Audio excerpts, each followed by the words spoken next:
Friends, स्वागत है आपका हमारे यूट्यूब चैनल टॉपर क्लासेस में। आज हम पढ़ने वाले हैं वस्तुनिष्ठ प्रश्न कक्षा 10वीं की विज्ञान के, जिसका नाम है धातु एवं अधातु। तो इसमें हम आपको बताने वाले हैं इम्पोर्टेंट जो ऑब्जेक्ट हैं, खालिस्तान हैं या वस्तुनिष्ठ आप कह सकते हैं, और इसमें से इम्पोर्टेंट जो हैं जो आते हैं आपकी परीक्षाओं में, वो भी हम आपको इसमें बताने वाले हैं। तो चलिए शुरू करते हैं हमारा आज का वीडियो।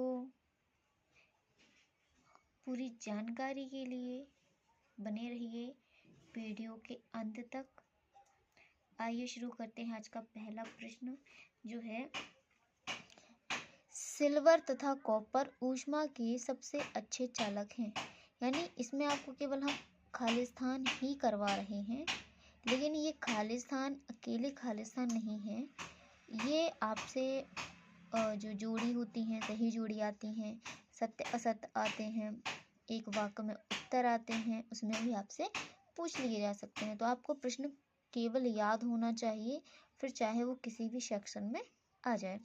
तो सिल्वर और कॉपर क्या है? ऊष्मा की सबसे अच्छी चालक हैं। ऊष्मा के अच्छी चालक है मतलब इसमें करंट आ जाता है। ठीक है। अगला है बिजली के तार पर खालिस्तान की परत चढ़ाई जाती है। खालिस्तान की परत चढ़ाई जाती है। तो बिजली के तार पर पॉलीविनाइल क्लोराइड यानी पीवीसी की परत क्या है? चढ़ाई जाती है।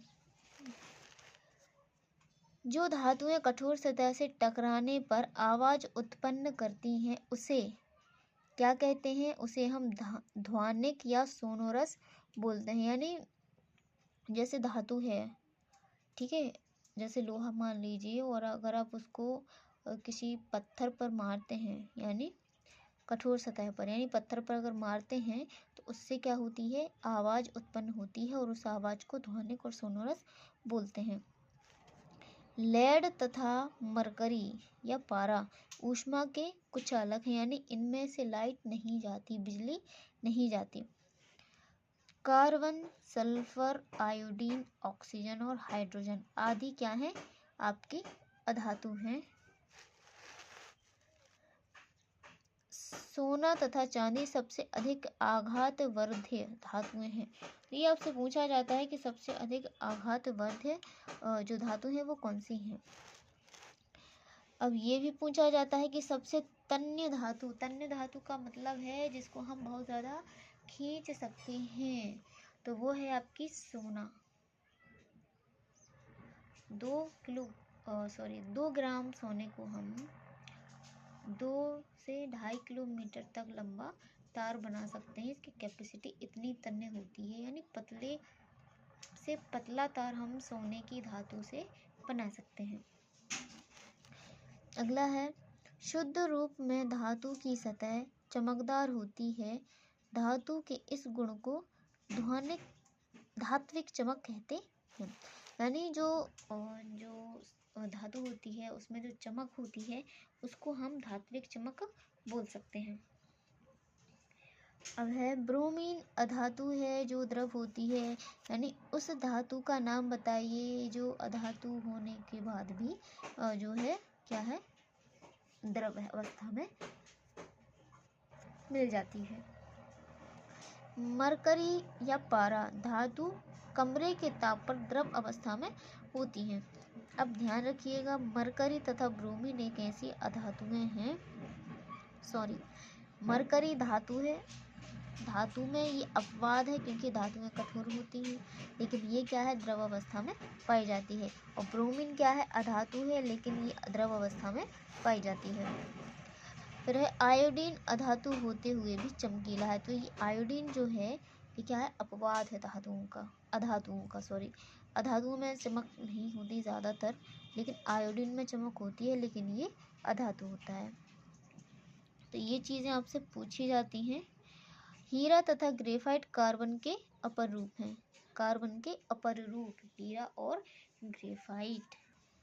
अगला प्रश्न है लिथियम, पोटेशियम और सोडियम इतनी मुलायम होती हैं जिसे चाकू से काटा जा सकता है। आपसे प्रश्न ये भी पूछ सकते हैं कि उन धातुओं के नाम बताइए जिन्हें चाकू से आसानी से काटा जा सकता है। तो इसमें आपकी लिथियम, पोटेशियम और सोडियम। धातु ऑक्साइड की प्रकृति क्षारकीय होती है, यानी जो धातु ऑक्साइड होते हैं वो क्षारीय प्रकृति के होते हैं। एल्यूमिनियम पर मोटी ऑक्साइड की परत बनाने की प्रक्रिया एनोडीकरण कहलाती है। यानी जो एल्यूमिनियम पर क्या है, मोटी जो ऑक्साइड की परत बनाते हैं वो किस प्रकार कार्य करती है, एनोड की तरह, यानी तो एनोडीकरण इसको बोलते हैं। सोडियम तथा पोटेशियम की अभिक्रिया तेज तथा ऊष्माक्षेपी होती है। तो सबसे अधिक क्रियाशील धातु है पोटेशियम, उससे कम है सोडियम। लेकिन जब ये जलते हैं यानी तेज क्रिया करते हैं तो इसमें क्या होती है, ऊष्माक्षेपी, यानी ऊष्मा बाहर की ओर मुक्त होती है। लेड, कॉपर, सिल्वर तथा गोल्ड आदि धातु जल के साथ अभिक्रिया नहीं करती हैं। तो ये आपसे क्या है, पूछ लिया जा सकता है कि कौन सी धातुएं हैं जो जल के साथ अभिक्रिया नहीं करते हैं। आपने देखा होगा गोल्ड को यानी सोने को औरतें पहनती हैं, नहाती भी हैं रोज, तो उस पर कोई प्रभाव नहीं पड़ता। ठीक है।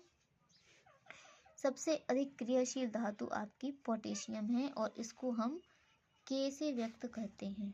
ठीक है। हाँ, पोटेशियम क्या है, सबसे अधिक क्रियाशील धातु है। सबसे कम क्रियाशील धातु आपका सोना है और इसको Au से व्यक्त किया जाता है। सोना, सिल्वर, प्लेटिनम एवं कॉपर स्वतंत्र अवस्था में पाई जाते हैं। तो स्वतंत्र अवस्था का मतलब ये होता है कि इसमें ये वातावरण में आपको स्वतंत्र रूप से मिल जाती हैं। इनमें कोई ऐसा कहा जाए कि वैसे मिलावट इस तरह तौर पे नहीं इतनी ज़्यादा पाई जाती है। लेकिन बहुत सी जगह अगर आप खुदाई करके कोई वस्तु या धातु निकालते हैं तो उसके अयस्क भी उसमें मिले हुए होते हैं, तो हमें बाद में उसको अलग करना पड़ता है। लेकिन ये धातुएं हमें क्या मिलती हैं, स्वतंत्र रूप से मिल जाती है। सिनावार, हाँ, सिनावार मरकरी का एक अयस्क है। तो आपसे प्रश्न ऐसा भी पूछ सकते हैं कि मरकरी के एक अयस्क का नाम लिखिए, तो आपको सिनावार याद रखना है। धातुओं के उनके यौगिक से प्राप्त करना अपचयन प्रक्रम कहलाता है। क्या कहलाता है, अपचयन। शुद्ध लोहा नर्म होता है तथा इसे कठोर करने के लिए उसमें कार्बन मिलाया जाता है। क्या मिलाया जाता है, कार्बन मिलाया जाता है। तो शुद्ध लोहे को जो नर्म होता है उसको कठोर करने के लिए हम उसमें क्या मिलाते हैं, कार्बन मिलाते हैं। अगला है, दो से अधिक धातुओं के समांगी मिश्रण को मिश्रातु कहते हैं। शुद्ध सोना 24 कैरेट का होता है। तो ये प्रश्न आपसे बहुत ज़्यादा पूछा जाता है कि शुद्ध सोना कितने होता है, 24 कैरेट का होता है। और दूसरा प्रश्न ये बनता है कि सोने को मापने की इकाई क्या है, तो सोने को मापने की इकाई कैरेट होती है। तो अगला एक प्रश्न है जो आपके अध्याय में छूट गया था, तो बाद में याद आया तो बता रहे हैं। तो सोडियम, पोटेशियम एवं लिथियम को केरोसिन तेल में क्यों रखा जाता है, ये महत्वपूर्ण है, आपसे परीक्षाओं में पूछा जाता है। सोडियम, पोटेशियम एवं लिथियम अधिक क्रियाशील धातु हैं जो खुले में रखने पर वायु से क्रिया करके तुरंत आग पकड़ लेती हैं। अतः इससे बचने तथा इन्हें सुरक्षित रखने के लिए इन्हें केरोसिन के तेल में रखा जाता है। तो ये जो धातुएं हैं तो क्या है, ये बहुत ज़्यादा क्रियाशील होती हैं। जैसे ही अगर इनको खुले वातावरण में रख दिया जाता है तो ये वायु के संपर्क में आके क्रिया करके विस्फोट कर देती हैं, जिससे बहुत नुकसान हो सकता है। तो इसके जो धातु है, धातु की वायु से क्रिया ना हो पाए, संपर्क ना हो पाए, तो उस संपर्क से बचाने के लिए हम इसको केरोसिन तेल में डुबोकर रखते हैं, क्योंकि ये केरोसिन से कोई क्रिया नहीं करती हैं। आशा है आपको ये प्रश्न समझ में आए होंगे। तो मिलते हैं अगले वीडियो में। अब यदि आप हमारे चैनल पर नए हैं तो हमें सब्सक्राइब कीजिए, वीडियो को लाइक कीजिए, शेयर कीजिए और यदि आपका कोई डाउट हो तो हमें कमेंट कीजिए। मिलते हैं अगले वीडियो में, जब तक के लिए नमस्कार।